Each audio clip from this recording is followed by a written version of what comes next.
Hi, my name's Tom. The aim of this podcast is to prove that computers are a valuable asset in schools and stimulate learning. I had the fortune, or perhaps misfortune, to attend the Little Yarra Steiner School in Yarra Junction, where electronic technology was frowned upon and heavily restricted. Rudolf Steiner's teachings disdain the use of modern technology in everyday life, especially learning. Children aren't introduced to technology until high school.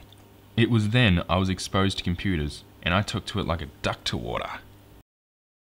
Whilst I agree that an overexposure of electronic technology to children is harmful, the style of approach to this issue, as exemplified by the Steiner system, devalues the undeniable benefits of electronic technology, specifically computers, for educational purposes.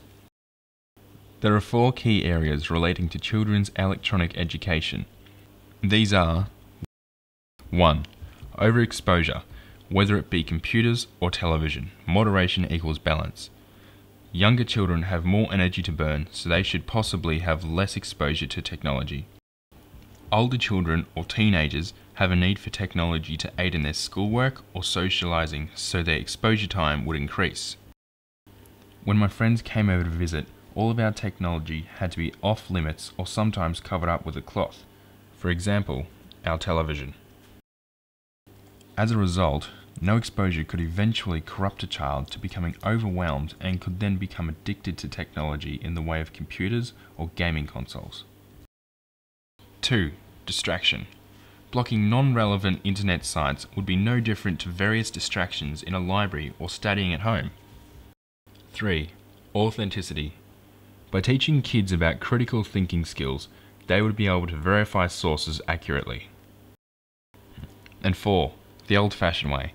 While the term, "we've always done it this way," doesn't always mean productivity, it can mean that some people are scared to try something new or alien. There seems to be no difference in a child using a computer to source information or reading an e-book as opposed to going to the library and borrowing a book or utilizing your time in accessing resources. The only differences would be location and travel time. Practicality would dictate advantage. No technology in the classroom can leave you unprepared for further education where computers are required for work tasks and assignments, or disadvantages you within the area of employment such as the multimedia industry. Without the use of technology, this podcast would not have been possible. All imagery used were accessed through the internet or photographed by myself to portray the meaning within my video.